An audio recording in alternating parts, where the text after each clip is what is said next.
नमस्ते फ्रेंड्स। पहले तो कॉमिक्स थियरी का जो बहुत ही महत्वपूर्ण और अनोखा फंडरेजर इनिशिएटिव है उसके लिए मेरी शुभकामनाएं। और मैं खास तौर पे शंभुनाथ जी का शुक्रिया अदा करूंगी जिन्होंने मुझे कॉमिक्स से जुड़े हुए कुछ बातें करने के लिए इनवाइट किया है। मैं पहले आपको ये बताना चाहूंगी कि मैं कोई आर्टिस्ट या राइटर नहीं हूँ। मैं एक रिसर्चर हूँ और मैं इंडियन कॉमिक्स के विषय पर लगभग एक दशक से रिसर्च कर रही हूँ। मैं हैदराबाद विश्वविद्यालय में पढ़ाती हूँ। मैंने अमर चित्रकथा पे काम किया था। मेरी किताब भी उसी के ऊपर है। लेकिन अब मैं एक व्यापक नजरिए से भारतीय कॉमिक्स को समझने की कोशिश कर रही हूँ, जो कि अपने आप में मुझे लगता है एक बहुत ही दिलचस्प क्षेत्र है। लेकिन अनफॉर्चुनेटली एकेडमिक वर्ल्ड में इसके ऊपर उतना काम नहीं हुआ है जितना होना चाहिए। पहले तो मैं आपके साथ अमर चित्रकथा से जुड़ी कुछ यादें शेयर करूंगी। मैंने अमर चित्रकथा के फाउंडर एडिटर अनंत पाई जी का 2 बार इंटरव्यू लिया था। मुझे लगता है कॉमिक्स के जो प्रकाशक हैं, वो चाहे अनंत पाई जी हो या फिर संजय गुप्ता जी हो, वो सिर्फ एक बिजनेस या कमर्शियल नजरिया से कॉमिक्स को नहीं देखते हैं। उनका कॉमिक्स के साथ और कॉमिक फैंस के साथ एक पर्सनल जुड़ाव होता है। पाई जी ने लेट 60s में अमर चित्रकथा का स्टार्ट किया था, क्योंकि उन्हें ऐसा लगा कि बच्चे जो हैं अपनी पौराणिक और ऐतिहासिक कथाओं को भूलते जा रहे हैं। लेकिन इसमें ध्यान देने वाली बात ये है कि उन मिथोलॉजिकल कॉमिक्स में हमेशा एक समकालीन संदेश होता था, और वो ये था कि उन हिस्टोरिकल और मिथोलॉजिकल हीरोज की तरह बच्चे भी बन सकते हैं अपनी लगन और मेहनत के जरिए। अगर आप देखें तो कॉमिक्स को 50s में लो ब्रो कल्चर माना जाता था, और पश्चिम में ये भी रेप्यूटेशन था कि वायलेंट और सनसनीखेज जो कॉमिक्स हैं वो बच्चों के ऊपर बुरा असर डालते हैं।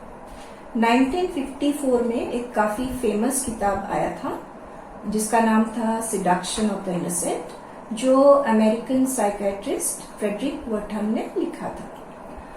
उन्होंने कॉमिक्स का जो नेगेटिव इन्फ्लुएंस है उसे क्रिमिनल बिहेवियर के साथ जोड़ा था। लेकिन पाई जी का ये मानना था कि कॉमिक मीडियम एक ऐसा जरिया बन सकता है जिससे कि बच्चों को मूल्य और संस्कार सिखाया जा सके through entertainment. So in a way this was instruction through entertainment. उन्होंने कॉमिक मीडियम का जो अच्छा प्रभाव हो सकता है उसे पहचाना। उनके गाइडलाइंस काफी स्ट्रिक्ट थे। हालांकि एसीके के बहुत सारे आर्टिस्ट्स बॉम्बे के फिल्म पोस्टर आर्टिस्ट्स रह चुके थे, पाई जी ने अपने कॉमिक्स में एक्सेस ब्राइट कलर्स या हिंसा दिखाने पर पाबंदी लगा रखी थी।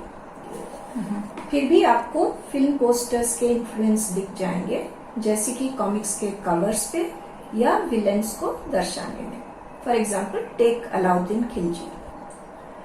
छोटे शहरों में जो बच्चे या युवा होते हैं, उनकी सामाजिकरण, उनके दृष्टिकोण को एक आकार देने में कॉमिक्स का एक बहुत बड़ा प्रभाव रहा है।